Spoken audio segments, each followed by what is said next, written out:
Thank you, Rashma, and thank you all of you for making time to come down today. Really appreciate it. And also a hello to all of you at home listening in. I think this is going to be a very interesting topic as we talk about the wellpreneur industry in Singapore and what does it mean for you.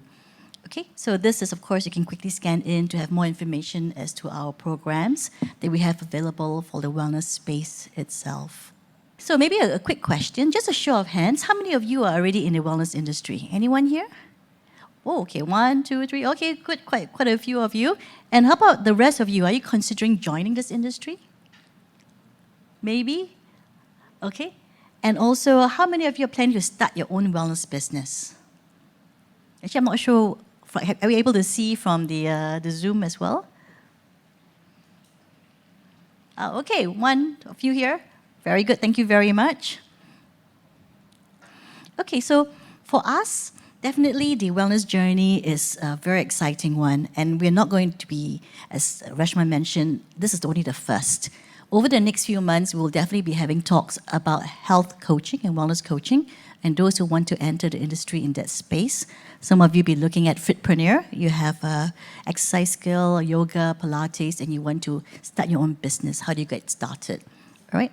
We'll be also looking at the home wellpreneur. Some of you be looking at skincare business that you want to offer at home, and also for online and as well as techpreneur. All right, people who may be looking at technology as a means of entering the wellness space. So the wellness industry is actually very big and very, very broad. Singapore is very interesting. I think over the last 2 years or so, Singapore really has started to really get very, very active in this wellness space in itself. So I'll share a little bit more as to what's happening there. Okay. The environment in Singapore is definitely pushing towards wellness. As you know, right, STB has just announced that they're going to make wellness as part of Singapore's tourism offering for the next 5 to 10 years. So this is a core focus. Like now, normally in June we have Singapore sales, right? So in June-July period, every year there will be for 1 month a wellness festival. And during the wellness festival itself, they're going to showcase all of Singapore wellness companies. So it's actually a very interesting initiative to really push and jumpstart the industry. And of course, Singapore just recently got into the blue zone in terms of longevity. So the environment in Singapore is really very conducive for wellness. And because of that, there's a lot of awareness from citizens as well, wanting to enter this wellness space. But beyond just the citizens alone, we're definitely looking at starting the concept in Singapore and possibly moving into the international space, going from Singapore to maybe ASEAN, even Japan and beyond. So what is the wellness company? Just last few weeks I was preparing for this slide and I had a quick look to see who is making the news in the industry. Surprisingly, many. Okay, so these are just examples of some of the new companies that's coming in, the top companies. Wellness tech startups in Singapore, tech startups. We have also people in the supplements industry that's starting to grow very quickly, followed by businesses in real estate, in wellness real estate, and also in terms of fitness industry. So it's a huge opportunities in terms of this wellness space. So when you think of wellness, it's not just spas and salons, it's actually a much, much broader category. So why be a wellpreneur in Singapore then? For sure, as you've seen, the environment is actually ripe for this opportunity. And with the growing awareness and health consciousness of the various consumers in the market, there's also a growing aging population. There's a stronger demand for niche opportunities for wellpreneurs like yourself to be able to enter the industry. Okay, many factors. There's demand, what you mentioned earlier, and of course, supply. Supply in the sense that Singapore government is actually a very, very strong ecosystem for people who want to start their business. Any business, entrepreneur business, but especially the wellness business over the last few years. So there's a lot of funding and support for this space, and digital revolution makes it very easy for you to reach out to your audience that previously you may have it challenging, but now you're able to reach out and do so. Government support, tons of it. Okay, so Singapore Tourism Board has kickstart. They did something together with Enterprise Singapore called the Wellness Open Innovation Challenge last year. They're going to do another one this year as well. And also Economic Development Board has just invited Amway from overseas to come and set up their business innovation hub. So there's a lot of opportunities for you to be part of it, to learn from this business and also to grow from it as well. So those of you who are interested in funding and starting your business, I'm sure later on Rishma will share with you how the National Library is able to support you as well in this space. Okay. There is a diverse range of wellness business to consider. So these are just some of the top trends that's currently in the area. Okay, from mental well-being to wearable technology to even starting your own consultancy, especially in training consultancy. Calming and sleep technologies. We have one doctor here who actually focuses on sleep technology, all right, and also wellness centers, spas, and even dining, especially health food and health dining and how to do functional foods and so forth. So it's a very big growing industry. So what's the state of the wellness industry worldwide? Okay, is this a sunrise industry, a sunset industry? Is it maturing? Let's have a look. You can see from here, the industry is 5.6 trillion and has got 11 sectors of the industry. So 11 sectors in industry covering across a different range of programs. So 5.6 trillion, what does it mean? Simply means that it beat the global car and automobiles industry, all right? So this is how big the sector is. So it's very, very big in terms of opportunities for everyone, and this industry is going further.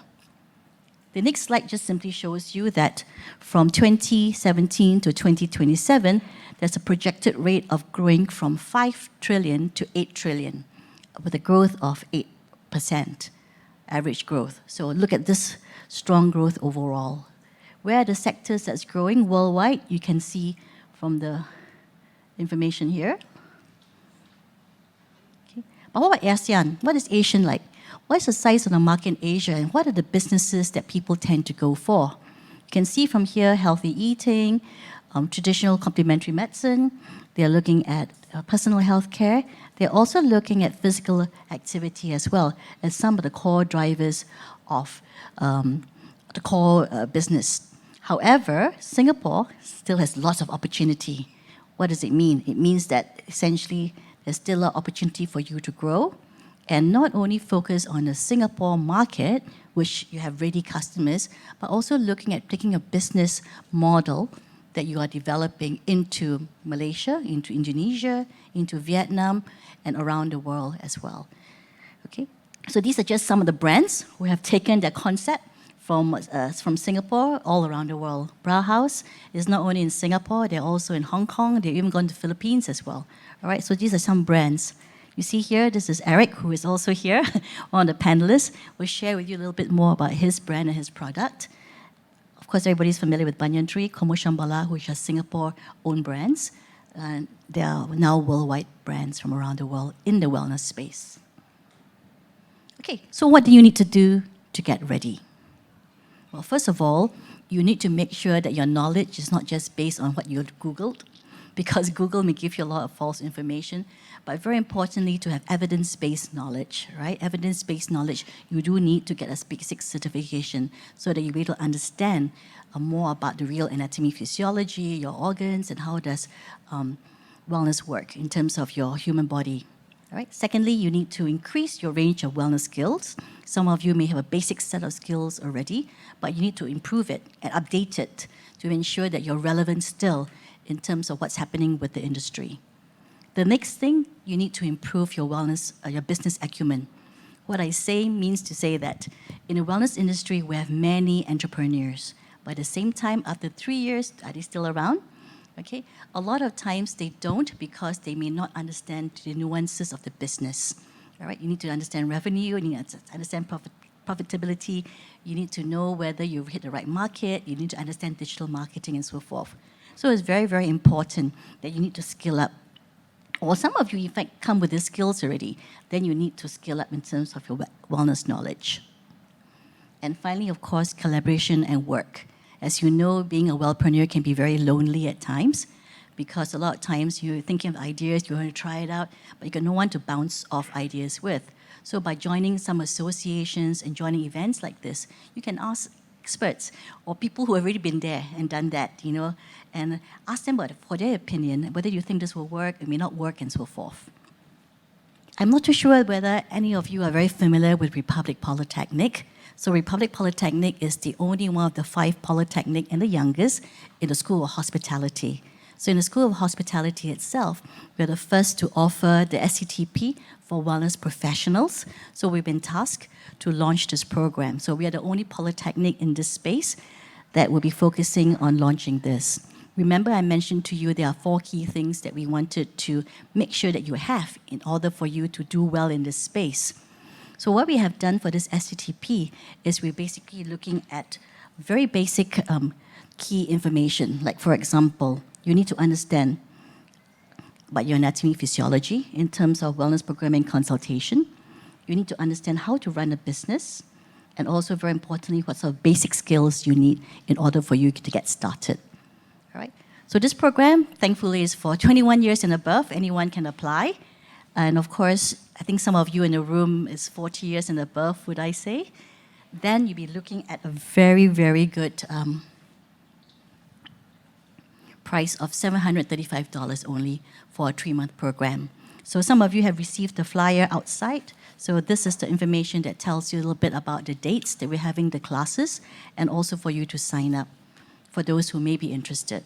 For those of you who have not been working for the last 6 months and are thinking of entering this industry, there is actually a 95% cost funding as well. So which means you only pay about $400 plus for the program.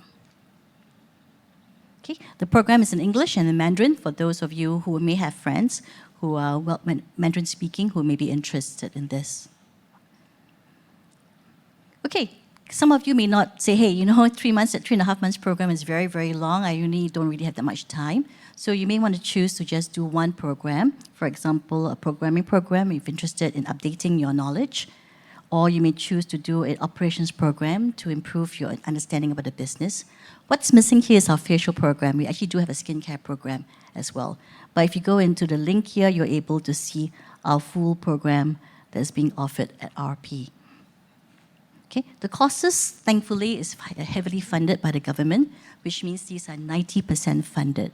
So you only pay 10% for it. So each course is about $200 to $300, and you can use Skills Future Credit for it. And you also can use your PSEA for those of you who still have PSEA left. Okay, as I mentioned earlier, in order to be a wellpreneur, you really want to maybe get to see what's happening with the industry and speak to people from the industry itself. So we're going to continue to do more talks with National Library. So please sign up so that you're able to find out more. Okay, now as you're starting to get a feel of the industry, some of you may say, hey, actually Singapore is quite saturated. What's out there? What's new out there, right? So we have just launched our travel professional development overseas training. So you get a chance to travel into different countries around the world to see what they're doing in the wellness space. This time around in May, we're going to Shanghai and Suzhou. So you're able to go and visit the country, see the programs they have there, as well as attend the expo in that location. But we also will have a 1-day program where we will do a full-day training on understanding what innovation is about, looking at product life cycle, and also work on some ideation and strategic planning. So although the 1 day is a kickoff program, but the whole program is actually a 3-4 week program where you will kick off on that day itself, but then still continue to do and develop your business plan and your ideas as we go to the different countries. If you're very interested in this, feel free to go into our site later on, and you'll be able to get more information about it. Okay, so this is the place we're going to visit when we're in Shanghai. So this is called Shanghai Retreat by Octave. So it's a beautiful, all-encompassing destination spa itself. Okay, and you can see from the design, this is the sound area, and also the pool is designed to be very conducive for the wellness complete experience. Okay, we are also planning to go overseas to Korea, Hong Kong, Scotland, and Tokyo. So if you're very interested in this, please, the next slide, you may want to consider going on a QR code to find out a little bit more about it. Essentially, Korea, we're planning to go to K-Beauty in Korea itself, Hong Kong to Cosmoprof, Scotland, the Global Wellness Summit, and of course to Japan, the International Wellness Tourism Expo. All right, so lots of opportunities for you to travel, to see around the world. So how about the funding? Is there funded if I get to travel? So if you have a company, E2I will fund up to 70% for you to travel overseas, but we are also looking at the Travel and Learn program where you personally can go and use your Skills Future funding, Skills Future credit to be able to travel as well for those places. So I strongly suggest you may want to take this QR code, sign up your name so that we can notify you when the courses become available. Also at the same time, it will give us a sense of which country you're interested in and which programs you're interested in as well. Okay? Okay, last but not least, we believe that, that being a wellpreneur doesn't have to be a lonely journey. And a lot of times when we work together, we become stronger. And today I'm going to pass over to Melinda, and she's going to bring the panel up and share with you a little bit more about the wellpreneur journey. Thank you. Thank you, Suzanne. That was wonderful, very insightful as always. Suzanne is a wealth of knowledge in the spa and wellness industry and is incredibly proactive. Republic Polytechnic run numerous courses and certainly a great start for your wellness adventure or venture here in Singapore. So as Suzanne briefly mentioned, we will have a panel discussion shortly. My name is Melinda Yon and I will be hosting, moderating the panel discussion. We have some slides with each of our lovely guests that we'll be inviting. Maybe just to share by way of background, all our entrepreneurs that are here today, all 5 of us either have are existing wellness entrepreneurs or have been in the past. And so the idea today is that we just share with you some of our experiences. So perhaps if I could just get that first slide up and I introduce you to Mr. Eric Tan, who is the CEO of Aikita Spa. Thank you very much, Eric. Thank you. Next, I'd like to invite Miss Louisa Lee, who is a founder and CEO of Health First Holdings. Thank you very much, Louisa. Next up, we have Mr. Edward Wong, who is the president of the Specialist Wellness Association Singapore, or SWAS, as some of you may be aware. Thank you. And last but not least, Suzanne Ng, who is a senior lecturer specialising in wellness programs, among many other things, from Republic Polytechnic. Thank you very much, Suzanne. Okay, so where to begin? Well, there's lots of interesting aspects of starting up a wellness business, and perhaps one of the key things is that where does it start? How does it begin and what inspires us? So we have some exciting stories here, and I'd like to start off with Eric Tan, who's the CEO of Aikita Spa, who saw a gap in the marketplace in Singapore for a Japanese spa and wellness concept and has since developed into a clean skincare brand backed by science. So this is a good opportunity to hear about what inspired Eric. Thank you. Hi, everyone. Hi. How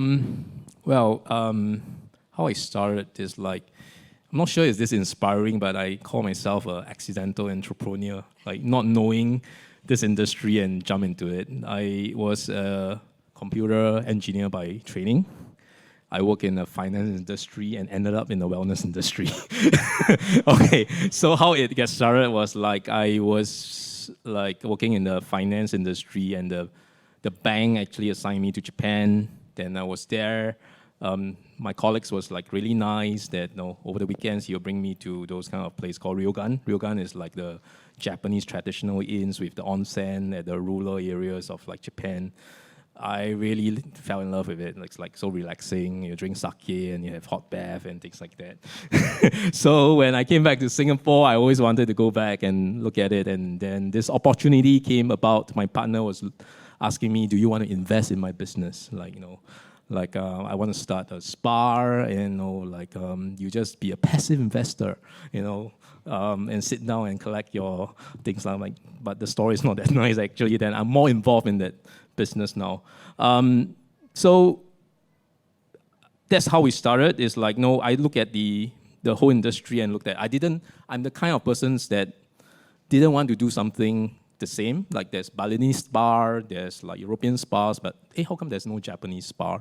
Then I think it's also a very crazy idea of like, will Singaporean take hot bath in a tropical island? That was one thing. It's like people was questioning me. It was like, no, are you sure this concept will work, right? Like, no. So not knowing anything, I kind of like jump into the industry. My business partner was struggling because like she's in charge of the operational side of things, and I kind of drop in to help with the marketing and the business development. Of course, there's a lot of challenge, but being different, I think, is an advantage because like we are the first Japanese spa. We get a lot of media attentions, we got a lot of publicity, and that's how we focus a lot on. I mean, any business is about customer service, right? Looking at the branding and the customer service, like that was the thing. Then moving forward, we also see a gap of like we've been importing a lot of skincare products from Japan, and then I'm so happens to know a scientist in A-Star. A-Star is actually a national research agency in Singapore, and they have certain technology. I say, hey, Eric, we have certain technology, but we didn't know how to commercialize it. Do you like to work together? So I say, why not? Let's try. So we started an R&D department. We spent about 2 years in researching, and eventually we got something. And we decided to manufacture it in Japan. And then, know what? We started the brand in 2019. And what happened in 2019? COVID. That's the worst time to start a new brand.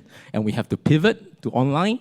And we realized that there's a lot of European buyers that are actually buying the products because we are vegans, we are clean beauty. I'm not sure if you know about clean beauty. Basically, it's like we eliminate a lot of toxic ingredients from our formulations and things like that. And Europeans love it. So we got a lot of demands, and we started like, why not we start in Europe instead? So we make a big U-turn. We started in like Paris, expanded in there. Then Takashimaya saw us in Le Bon Marché, which is a departmental store in France, and say, hey, you are from Singapore. Why didn't you consider starting your brands in Singapore? And that's how we started. And we just started in the counter in Takashimaya, Bugis Junction, and things like that. So I think, long story short, if you ask me, having zero experience actually is the biggest asset, because like you don't have the downsides of like you don't have the experience of downside, so you have the opportunity of the upsides, right? So nothing to lose, right? And a lot of times you'll venture into things that the more experienced founder will not dare to go in. Yeah, so I guess that's the something that I really encourage everyone. Don't worry, like in fact, the wellness industry, as what Suzanne have shared, was so broad, and there's always opportunity.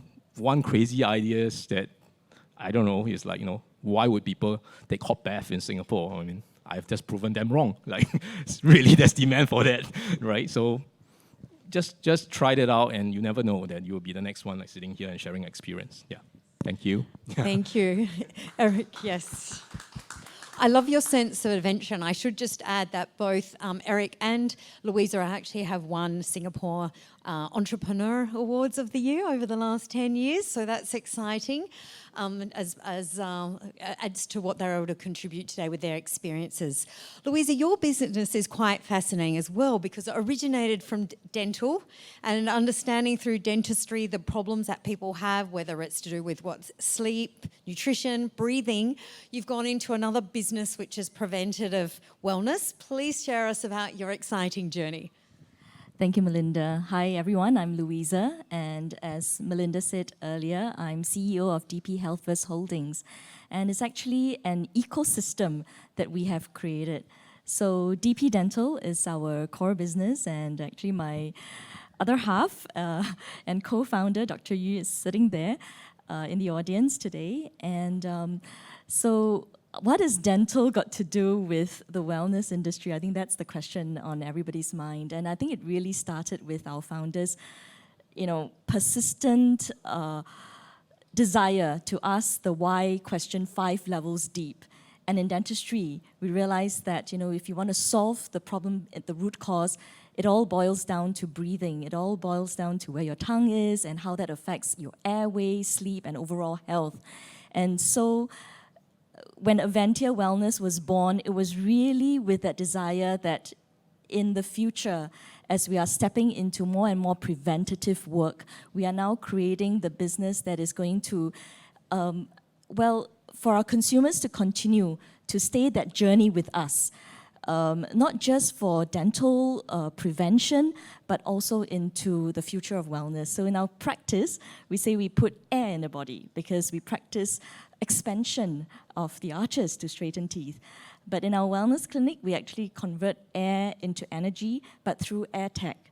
So we invest very heavily into technology. So we have actually Asia's very first full-body red light therapy light pod called the Novathor. So we actually started this about 5 years ago, bringing in this bed at a point in time when actually a lot of people has never heard of photobiomodulation or red light therapy. However, today, I think the biohackers have actually populated this concept. And actually, when you talk about onsen, right, it is also a form of using infrared in the healing. And to us, the journey is always never easy. I am grateful that we have our dental service that is actually backing up this initial startup of the wellness. We started out actually just renting a room in a wellness co-working space, and just with that one room. But of course, COVID hit, and we had several months where literally our clients couldn't access the Novathor light pod when they actually needed it most. So those were some of the physical challenges that I think wellpreneurs face during the COVID period. But thankfully also, because of this episode of these few years of COVID, I think that also increased everyone's understanding of the importance of our own health. And I think that has shifted the whole journey also for a lot of people. Yeah. Thank you. Thanks, Louisa. Yeah, it sounds like a really interesting, some insights from dentistry to take you into preventative wellness. And I think you're both first movers, very brave, and that's part of being an entrepreneur. Maybe just, Edward, you could perhaps share with us a little bit from the perspective of SWAS. Obviously, you'll have lots of either individuals or industry partners that come in and want to be part of it. What are you seeing in what are some of the stories that they share? What's their inspiration from getting into the wellness industry in the first place? Okay, SWAS is an association. We are an umbrella association that covers beauty, hair, nail, wellness, spa, massage, complementary therapy. We have even a couple of members who are in the nutritional business. As an association, we represent businesses in the industry. So we work with our members and we serve our members. So SWAS' primary role is to help members develop businesses and competencies. That is our primary role. So we actually work on two levels. On one level, we work on the industry. Industry means that we have to deal with government agencies and other organizations to get their support for our members. As you know, in Singapore, the government is very active to promote businesses. So we have ESG that supports wellness businesses. We have E2I, NTUC that provides some grants, SSGs that provides funding for training. And then we have, other organizations like the Chamber of Commerce, and then also we have Singapore Business Federation and so on and so forth. There are many, many organizations that support business.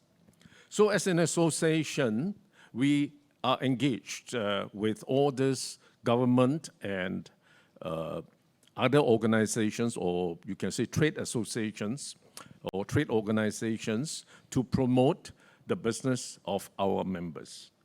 Now, to be more specific, on the individual company level, we do many things. Like, for example, we promote market development by leading our members on trade missions. We lead our members to specific exhibitions for the beauty and wellness industry. Not all trade exhibitions, only those specific for beauty and wellness. So we do 4 or 5 beauty exhibitions a year. We also help our members in competency development. We work with Pearson, BTEC vocational qualifications. So we offer level 3, level 4 qualifications for the beauty and wellness industry. So those who need qualifications for training or to get licenses for like massage, we provide those qualifications. We also work with Republic Polytechnic, for example, to enhance specific skills and competencies, like in operation, in other areas, yeah, to help industry partners train their workers. Then we work with individual companies like those who are entering new markets, you know, and they need, for example, certificate of origin. We help them with the certificate of origin. Some of them we help to validate their business competencies, standards, and so on and so forth. So there are many things that we work in the industry. Thank you very much, Edward. That's one of the many things I love about Singapore, how supportive the government is. As we've seen with, just now that Suzanne shared also in the presentation, and also just now with Edward with SWOS, some of the resources are available. So I can understand why people may feel inspired, because as you can see, there's a lot of support for people that do want to get into this part of the industry. Suzanne, you have the chance to educate both undergraduates as well as part-timers coming back into the industry. Are there any stories that may stand out for you about what inspires people to want to get into the wellness industry? I think for me, a lot of times when I speak to people who are wanting to come into this industry, it's because they come from an area of interest, right, or a need. Very interestingly, a lot of people, like for example, they have probably experienced some form of allergies early or some health issues. And then from there, they really want to explore a little bit more about how to improve their well-being. So they come for some of our courses, and in the process, they also discover, hey, actually, this is something that I want to start my career on. Hence, they start to do their massage courses. I think some of our students are personal trainers, you know, private trainers, who basically want to say, hey, I want to offer something else on top of what I'm offering to my current clients. Okay? Some of them are people who are also from MLM, who say, hey, I really need to learn my wellness, I need to learn about back to basics in anatomy and physiology, you know, maybe I'm not so sure about the things I'm telling people, I want to get my facts right, okay? So a lot of reasons why they want to come in, and of course some of them that we have will be business owners actually, who come into business and say, hey, I really want to level up, I want to see what's going out there, and I want to improve my own skills so I know how to manage my staff better. So people come in for different reasons, but a lot of times they come in because they themselves are interested in wellness, and they want to move on from there. Thank you, Suzanne. So I think being a business owner, an entrepreneur can be more exciting and daunting at the same time. I think you certainly need skills like self-belief and resilience and passion and determination, as we've heard some of these stories here. I think one of the key things, though, like everything, there's going to be bumps along the road. It's not always going to be smooth sailing.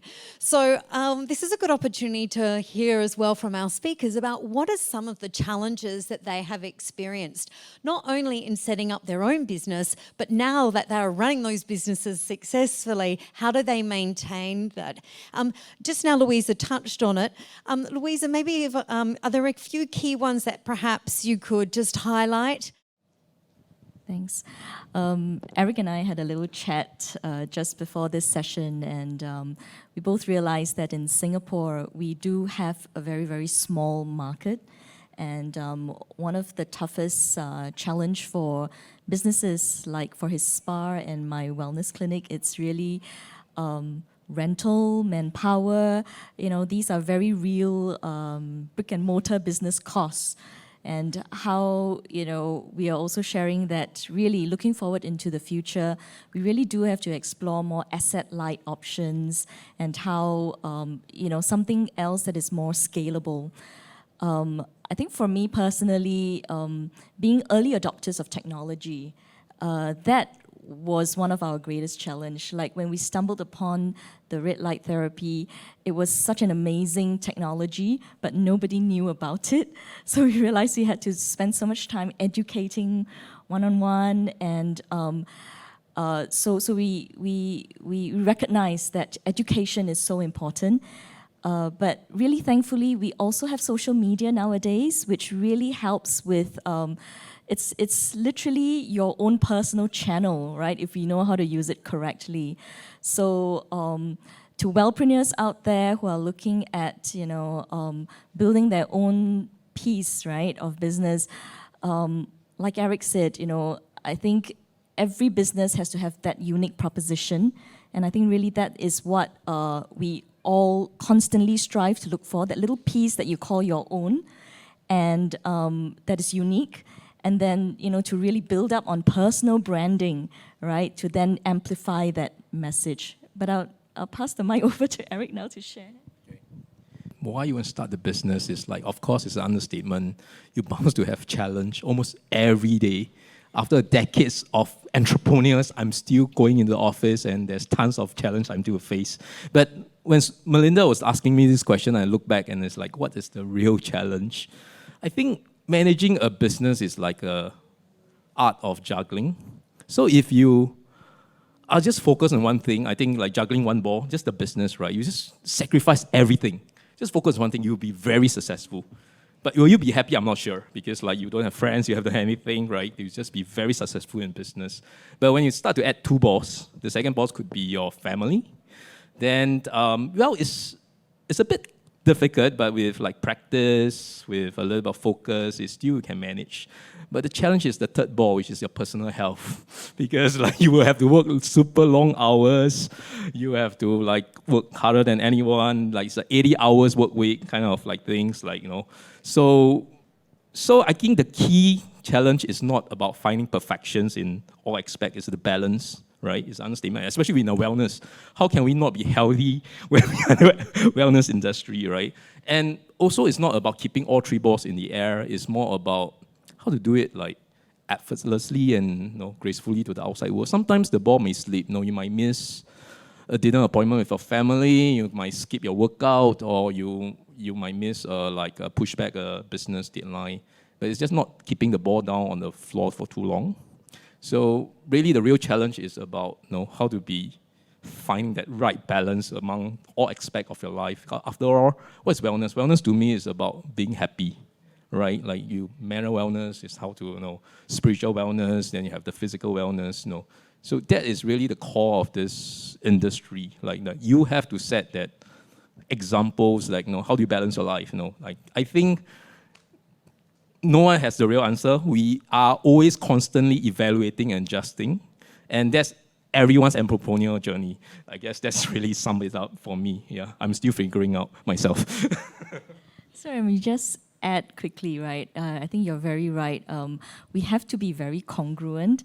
And being in the wellness industry, I think the first and foremost thing is that we have to walk the talk and model that. But like Suzanne said, actually a lot of us probably stumbled upon this because we wanted to solve some personal health issues, right? And then we realized that actually, a lot of the root cause of these is actually our daily habits that we need to get changing, right? And then we worked on ourselves, and then we say, hey, let's share it with more people because this formula worked. Yeah, thanks, Louisa. That's definitely, you read my mind. That's exactly how my wellness journey started about 20 years ago. And thanks very much for sharing the realities with both your examples.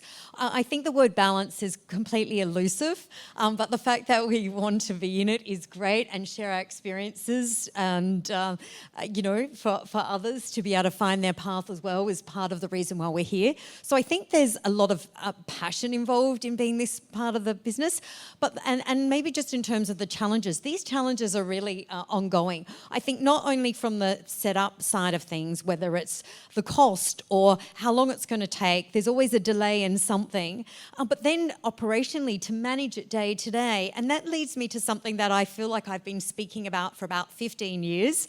I've done panels before in other parts of the world with Suzanne and even Edward where we talk about manpower. So perhaps I might pass over to Suzanne to start and share any challenges, because that's one of the reasons why Republic Polytechnic and the Wellness Diploma was set up to support the industry and have people workplace ready to go into the wellness industry.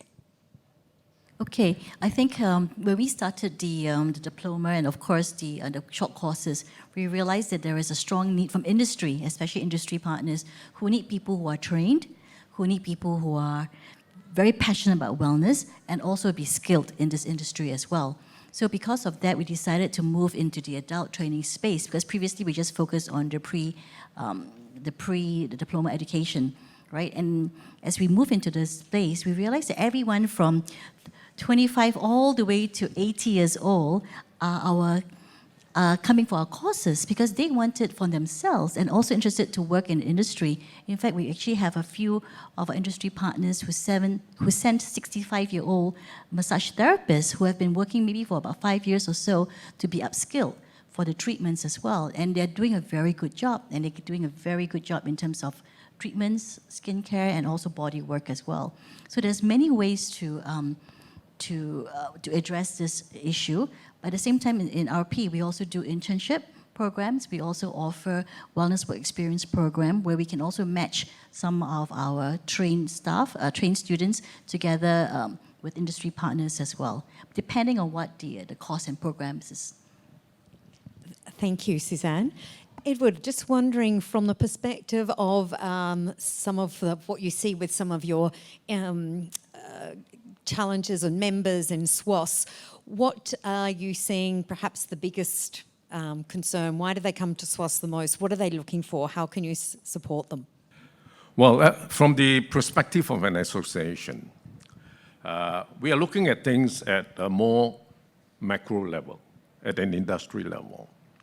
The main challenges in Singapore right now is manpower, rising costs, operating costs, regulations, and technology.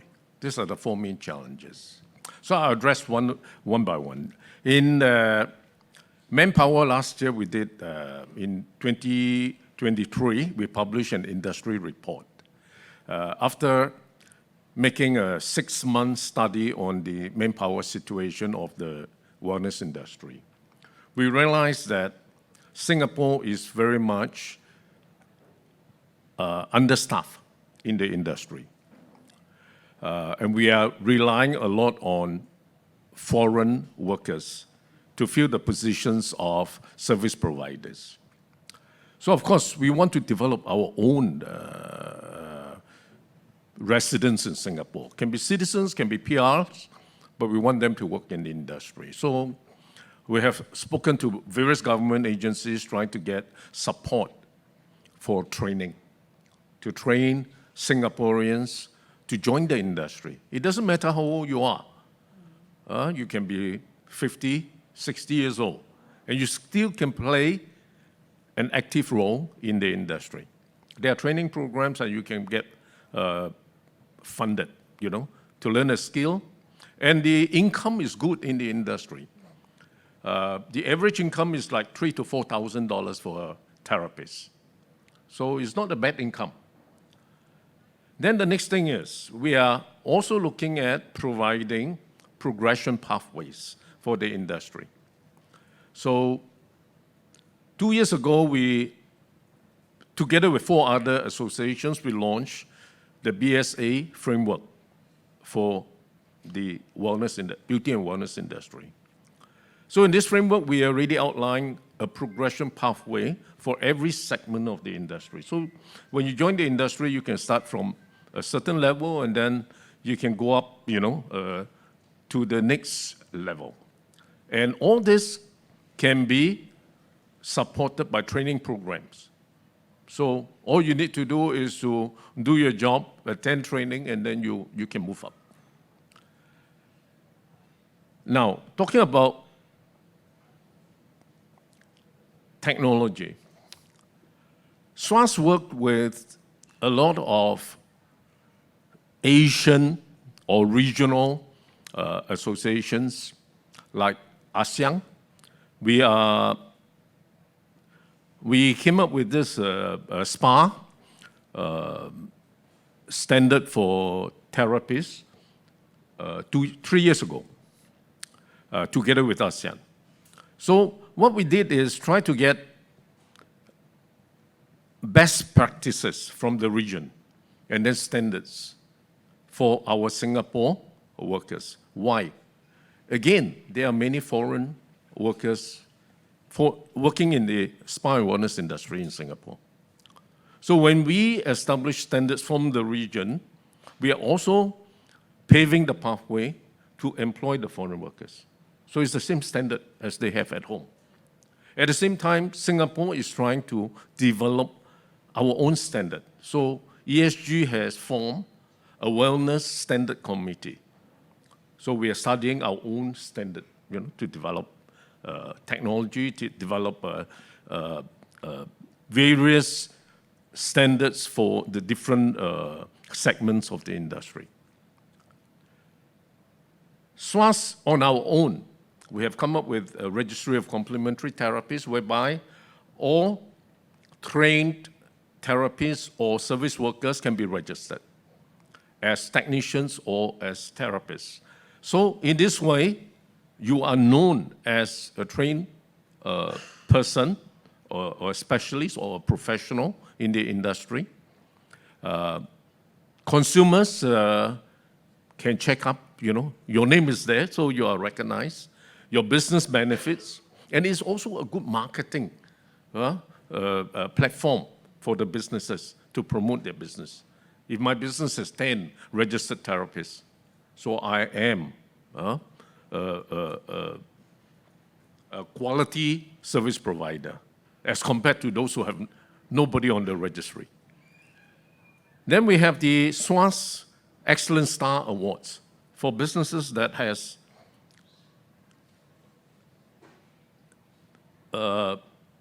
certain capabilities. So in the award, if they win the award, it means that that company has done well in their own specific field. Okay. So there are many things that we are trying to do to support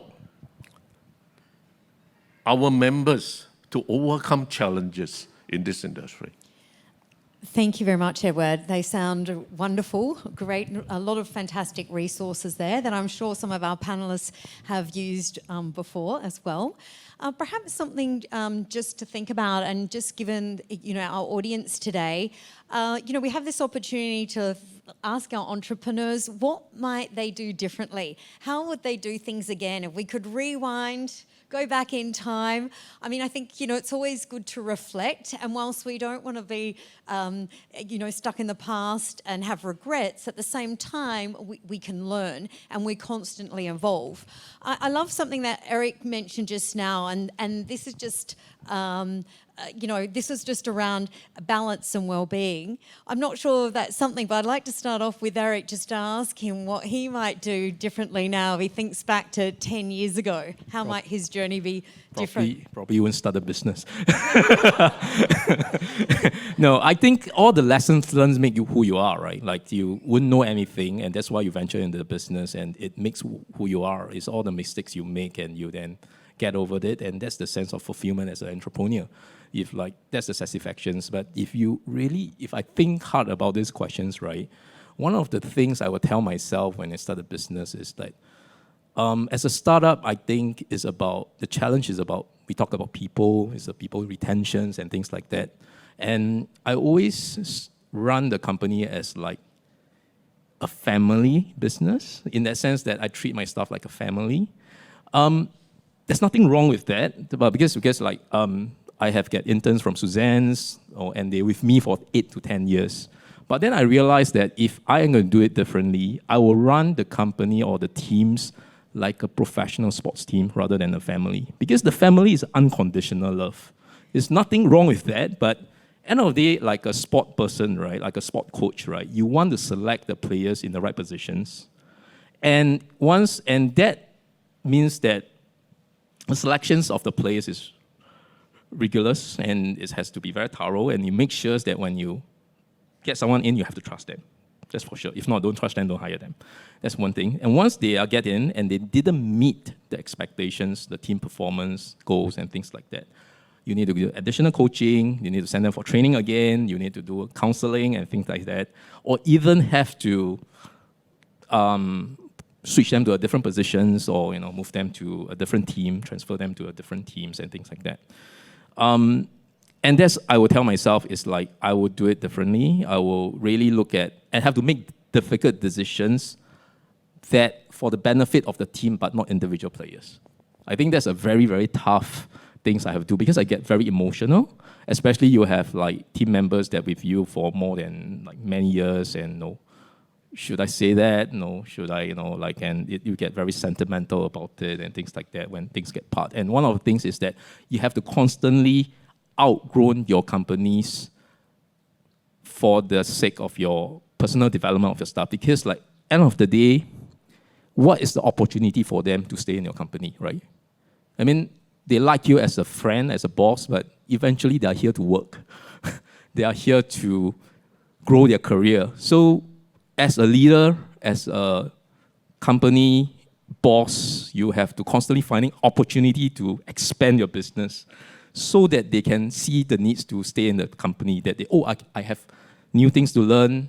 I see my opportunity in this company. If not, they will leave. So that is something that I would say to myself, like, do it, train like a professional sports team. Yeah. Eric, thanks for sharing that. Before you pass the mic on, I will have another question to ask you, but I love that analogy again. Eric has a wonderful leadership style, actually. He certainly has been very good, I've noticed, at nurturing a lot of the students from Republic Polytechnic, and he's always looking and giving them that opportunity for career growth, which I think works particularly well for millennials. I do think we have to think a little bit differently how we manage different age groups, but whatever Eric has been doing has worked really well. When we were chatting previously, Eric made also an interesting point about what he would do differently. And I thought that this was a really good one, and it's to do with maybe working for another business first. Oh, yes. I always ask myself that if I should go into like working for other wellness company first, get the experience, and then come back. So again, there's nothing right and wrong about it. Like myself, I didn't know what I didn't know, so I jumped into the business and I see it from a different perspective, from a different lens. But I guess it's also good to go into like work for others and get the connection. I think you never know who you know. In fact, a lot of one of my investors is actually my ex-colleague in the banking industry. And I told them that I really treasure my friendship. Please do not invest in my company, because when involved financial, you get into disagreement. But he insists, and he says that, okay, let's be really professional about it. And we got the lawyers to draft up. We're still the best of friends. I kind of buy back the shares and things like that, but we're still best of friends. So I guess it's about connection, and connections takes years to nurture. And don't underestimate that. It's one of the things I think is that you need to be hardworking to be successful, but hard does not lead to success. So it's about who you know. So it's about like connections. Like you have a brilliant idea, you work really hard for it, but that doesn't necessarily equate that you'll be successful. It's about this particular person saw in you certain things and gave you these opportunities. A lot of times it's like, if I'm not made the A-star scientist, I will not venture into the skincare business. If I have not met Suzanne, I wouldn't able to grow my teams. He trusted me and he sent his best students to me, and he stayed with me for like 8 years, and that's how I actually grow. So treasure every connections, any people in front of you. You never know that he will come back and help you one day. So I really feel that this is creating values for others, because that will bounce back to you eventually. Yeah. Nice way to end that. Thank you. Right. So I was just always, feel like even though I'm sitting on a panel, I'm learning so much. Like I was taking notes about the SWAS Award. And now I know, Suzanne, who to go to when I need interns. Totally agree with Eric that actually one of the things that I learned when building a team over the past 20 years is to hire for attitude and not for aptitude. And that is really the best advice I can give anyone, because if they have the right attitude, they can learn and learn anything. And and that business is really all boiling down to relationship. Yeah. And I think the only other thing that I think, reflecting what we have done in our business the past 20 years, is really that we only sell what we want for ourselves. So, investing in the Novathor was like, we wanted it for ourselves. If anything, all else fails, we have invested in a piece of technology that is gonna, regenerate our cells and let us live to 120 healthily. So, would I do it differently? Would I do anything differently? It really is being an early adopter of technology, and it's a hard habit to kick. I think we'll continue to just look out for what is innovative out there in the world, continue to go on trips that Suzanne is gonna run, just to go and see what's happening around the world and continue to bring back new technology. I think I wouldn't do it any differently. But now I know, after 20 years in business, that it's sometimes the reality is that anything new is not going to be taken up instantly. Yeah, what we can see the potential of eventually, sometimes it will actually take up to 10 years. I'm sure Eric can share that also, for for the fruit of your labor to actually show. So you really need to have the perseverance, right, to really last it out. So it has to be you doing something that you truly, truly believe very much in, right? Then it's gonna actually, yeah. Louisa, thank you for that. And it reminds me of something that we briefly discussed the other day, and that's about having the deeper pockets. So all of this, especially if you want to be an early adopter, requires some considerable substantial investment. So perhaps if you were to look at hindsight, do you think how important does the finance side play in setting up a business? Yeah, for sure, and I think I'm mindful that many of you actually might be just setting this and entering wellness as a side hustle, or really just starting out. Look for collaborative opportunities. Start small, right, and then let it grow organically. Yeah. Thank you. Those are some really great words of advice there. The last question I wanted to ask everyone here is about industry and the resources available. And we've heard a few things today, but perhaps this is a good opportunity to kind of wrap them up, because perhaps everyone has something different to add or contribute to. And maybe if I can start with you, Eric, that you're right next to me here. Maybe grants. You mentioned A-Star. Perhaps you can share what are all the opportunities and resources available for people looking at starting to business, or already in a business that perhaps they may not be aware of, but you've been able to take advantage of, and they've been able to support you in your business journey. I think earlier I heard the questions about setting up business in Singapore. I really feel that Singapore is the easiest country to set up business. Like, everything is clearly written on the internet. You just Google, you can set up a companies in a few minutes and things like that. There's so many grants out there. I know the paperwork can be a bit cumbersome, but over the years I have noticed that they have actually simplified the applications a lot. In fact, it's it's just filling up the forms. You can actually, there's so many associations, agency, NTUC, 2I, giving a lot of talks. So really go and explore all this. In fact, a lot of my friends in the business, they didn't know about this. So I really think that the government is doing a great job in really helping all this SME. But go and find out more about all this grants and things like that. End of the day, it's not free money. Of course, you have to make the investment. It's just make easier for you as a starting point to start to try out your ideas, right? So all these grants, go and grab it. There's a lot of collaborations with many companies like A-Star. it's as simple as like writing an email in and ask them that I have this idea, can you connect me with the right departments, because they are really big. So they even have this program called T-Up, which they can actually offer you scientists that work in a company at a subsidiary, like subsidized salary. You know, we can afford a PhD like scientists, but it's like heavily subsidized, because end of the day, they just want to have this global footprint. Like they just feel like, oh, this is a Singaporean companies that managed to go international. That's really their agenda. It's as simple as that. They are not looking at profits and things like that. So go and reach out to them, and these are really good resources to start with. Yeah. And Enterprise Singapore, I think a lot of people know about it. I actually work with Edwards. We go on to, I just came back from Cosmoprof Bologna. There's many trade shows that you can actually sign up and expand out of like Singapore.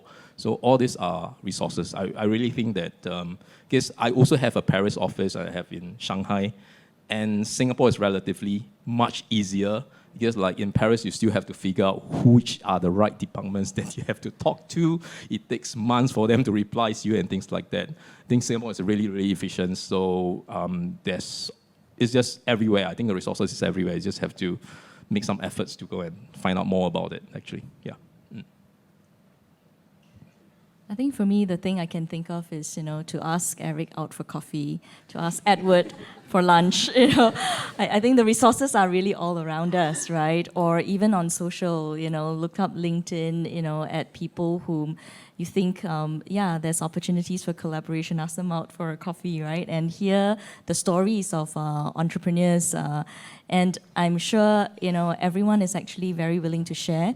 I heard the gentleman there mention about going into holistic health. Yeah, that is the reality. The future of wellness is really that it's going to take a whole village of wellness practitioners to help one person, and there is really a lot of collaborative opportunities. Like in our case, we look at airway management. So we've actually put together a web of wellness practitioners like ENTs, speech language pathologists, IBCLCs, functional medicine doctors and dentists. So, look for your community, right? Or start one, right? And become, and create your own support system. I like that, thank you. And I suppose that's one of the reasons why people also join SWOS, so they have access to that for those relationships and have that support system. Okay, as an association, we work very closely with various government agencies, other organizations, business owners, as well as professionals in the industry. So what we are trying to do in SWOS is to provide facilitation, okay? So we are acting as a facilitator for various parties. To the government agency, we are like a promoter, consultant, and coordinator of business interests. So we go to the government and say, hey, look, we have all these members, and there are thousands of entities in this segment of the industry, and they require this help. So we try and negotiate support from various government agencies and organizations. Some of them are trade organizations, some of them are membership organizations like, for example, CASE, Consumer Association.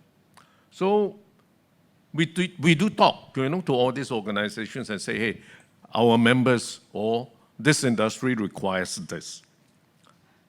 On the other hand, we also require people like you, business owners, professionals in the industry to support SWOS. So we need the members to come up and say, hey, look, we have this idea, we have this, requirement. As you know, this industry is changing very fast. 20 years ago, there were very few high-tech equipment used in the industry. But today, there are a lot of high-tech equipment that is being used. And new ones are coming up all the time, faster than before. But you must understand that all this high-energy equipment requires knowledge and skills. You cannot just operate them, without training.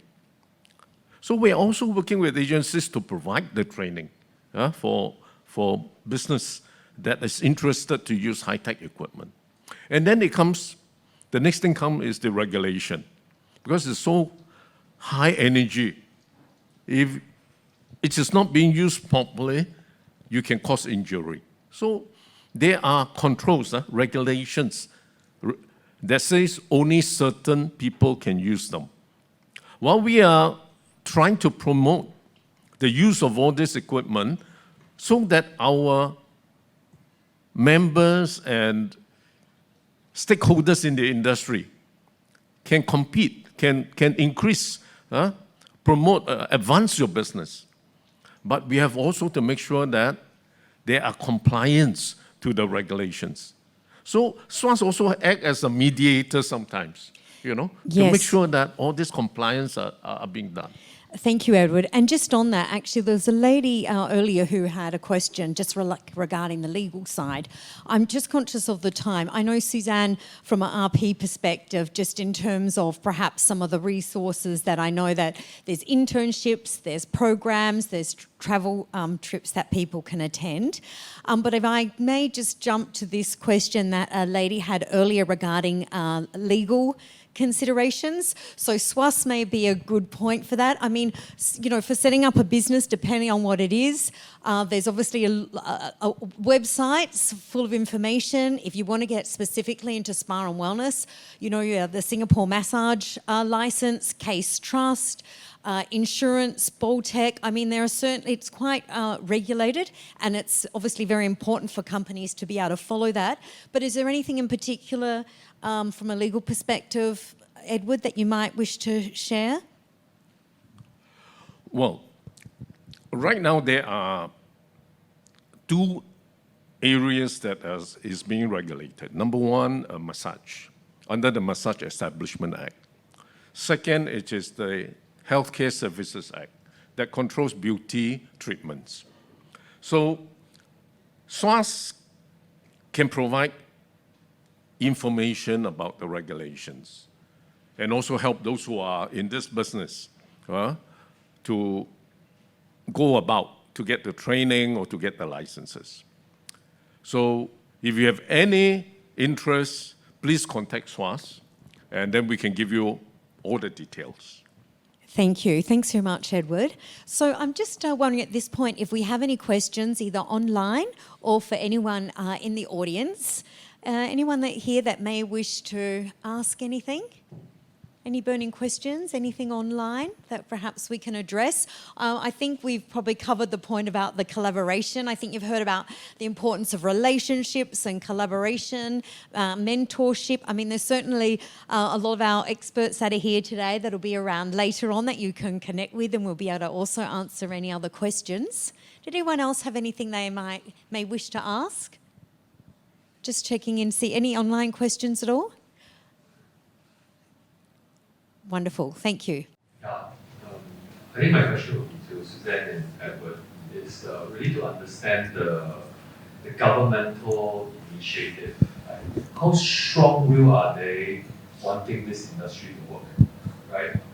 Is it just how are they reacting to this in the sense that a very good initiative in terms of grants and teachings and growing opportunities.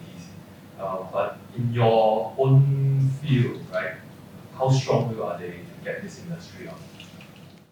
Okay, to answer that question, I would say that 2 years ago, pre-COVID, is a very different story. Okay, since then, I think it's a lot of momentum, especially with STB pushing wellness as one of the key strategy moving forward.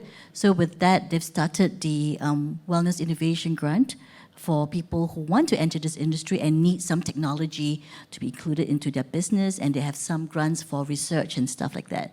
So that's the one with Enterprise Singapore. Then they also do have, for example, support for companies to upgrade Okay, how do they support companies to upgrade will be E2I, for example. They do have programs where they support customized training for your staff to level up. Okay, they also supporting the trip overseas as well. 2 years ago, no such thing. Even last year, no such thing. Okay, so this is a very new initiative they've just launched. All right, that's up to 70% coverage. And even now for us, in terms of the professional cert and SCTP, 3 years ago, there's no such thing, okay? So 90% funding for training in this industry is very big. Okay, 90% training, which means a $2,000 cost, you just pay $200 for it. So, and as of 3 years ago, there's no such thing. So it's really, the government is putting money behind pushing this industry and getting it to move forward. And also they have got mentorship support grant as well, where they support the companies to do consultancy plus training. So there's a lot of things that's happening that you may want to consider. The Polytechnic, as one of IHL's, will definitely be, I'll be very keen to see if anybody's interested, we'll be able to support where possible. Okay, I will answer your question from the association viewpoint. If you read today's Straits Times, the tourism industry is picking up again. It has exceeded the Singapore airport. Traffic has exceeded pre-COVID this year. So it's a good sign. And Singapore Tourism Board is trying to promote wellness tourism. So there is a lot of effort to promote wellness industry in Singapore. That is one step. Then, of course, in order to be able to promote and sustain wellness tourism, there must be industries to support. So the government has many different agencies to support the training and development of competencies. Not one, but many, many different channels. So it's a matter of how you tap into the different channels. And of course, as an association, we are trying to tap on all the channels. That's what we are trying to do. And we also need the industry to participate. Because I cannot go to the agencies and say, hey, please give us this, please increase this, where I have no members to support. My members must say, hey, Edward, go and talk for us, negotiate for this. So we need the industry to come forward and say, hey, we see the opportunity, we want to tap on the opportunity to bring up the economy, right? And then we need support. This is the way we have to go. And there, I can tell you that many agencies are prepared to support, but they are just waiting for the industry players, the stakeholders, to come forward and say, hey, look, we really are serious about the business, come support us. And I'm sure, if you are serious enough in your business, you will find support. Yeah, I end with this. Thank you. Thanks very much for that question. It's a lovely way to end the panel discussion. We have one more. Are we going for time? Yep, okay, fantastic. Yes, please, thank you. Yes, something interesting came to my mind when you're talking about the manpower and pipeline. And I just finished a facial appointment just now, and it was all manned by, of course, foreigners and Malaysians, and we were wondering about how can we create a pipeline of Singaporean talent, right? And I was just taking into consideration like what you mentioned about the going into the industry not because something has helped you. And I think there is a psychological paper and concept that this is a developmental approach that a lot of people choose their career choices that are unplanned because it's something that helped them. And so how can we then help the new generation or the new pipeline of talents, help them so that they can realize that actually this can help others, and then they would in turn go into the industry, something like that. So it's just something random thought. But second question I have really for the panel is that wellness and fitness and even mental health and all these are all very high touch industry. It's very hard to be replaced by AI. There is a lot. I think A-Star is moving up the value chain already. We're doing R&D and research, but we still need the people to do that. So my question then is, how important is high touch in the businesses that you have done, especially in SWAS, instead of high tech?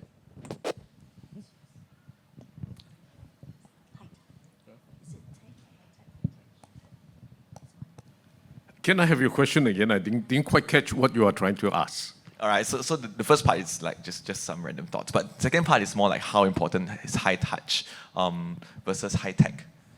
Maybe I'll just jump in quickly, right? The model of our wellness clinic, right? It's 50-50.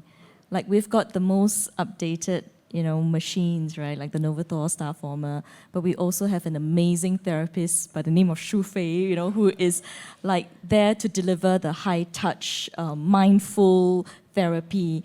And I think moving forward, we have to have both.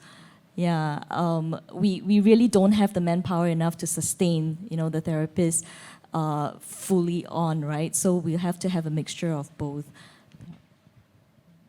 Okay, so AI, artificial intelligence, is something as I said, I'm from computer backgrounds, and I actually went for a diploma in artificial intelligence just to figure out what is it about.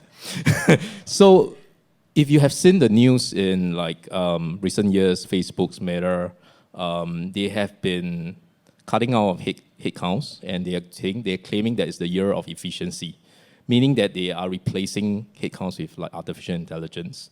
So one of the things that we notice is that small is being the new big, meaning that yes, as we know that manpower is getting tougher, we have to look into technologies to replace it. And we are a high-touch industry, but you can look in other business area, because business is not just about operations.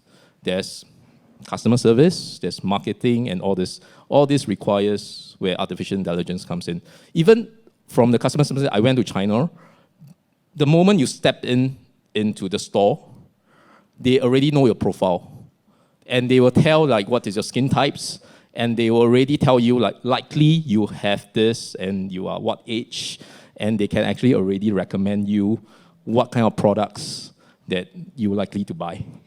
So these are some things that definitely business have to look into it.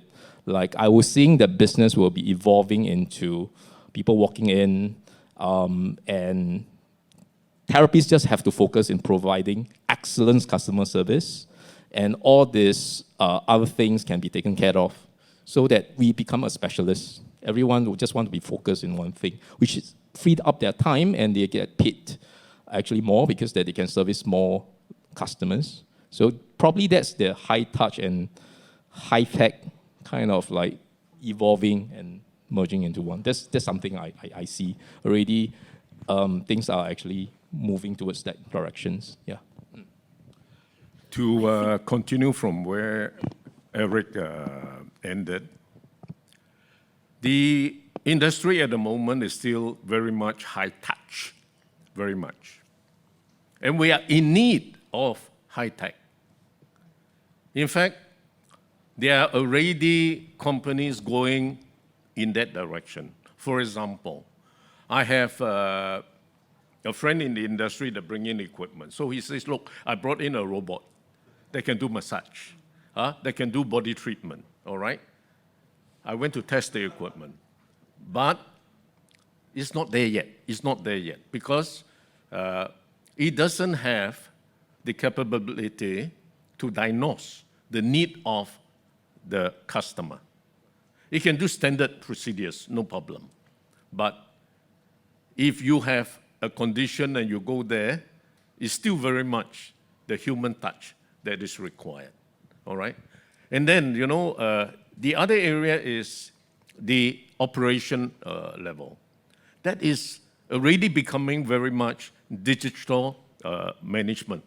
So a lot of salons are using management solutions that can reduce the requirement of human resources, all right? That part is done. But the technical part is very challenging, and as a young man, we need you to come in and contribute towards that area. Thank you. That was a nice answer there, Edward. And that was a really great question because it's incredibly relevant. There's room for both, basically. We need high touch, but we also need to allow for technology. So just on that note, yes, one last question online, very important. Hi, would you like to share that with us? Thank you. Okay, so sorry. So there's just one question online, which is they're just asking the panelists' opinion on the growing awareness of customers who are controlling their spending in the fitness and wellness industry. So she cited like a few wellness boutiques and gyms closing down as an example. Yeah. Yeah, thank you for that. I think that's a good one for our existing operators. Okay, like Case Trust, for example.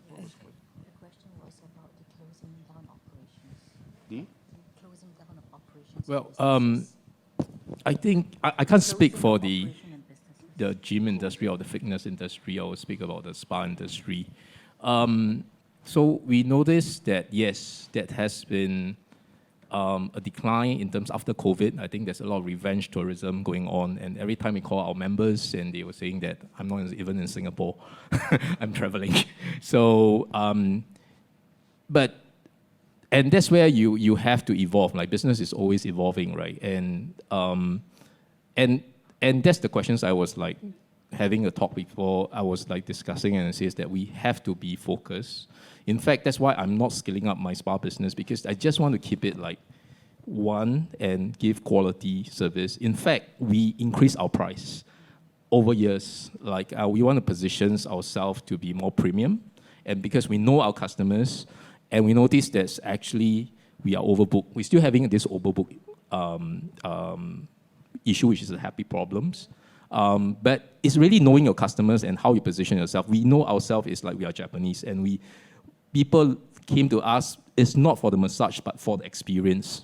And that's where we really go big in terms of like looking at how to provide this experience. It's like when you step into our spa, it's just like you're stepping into Japan.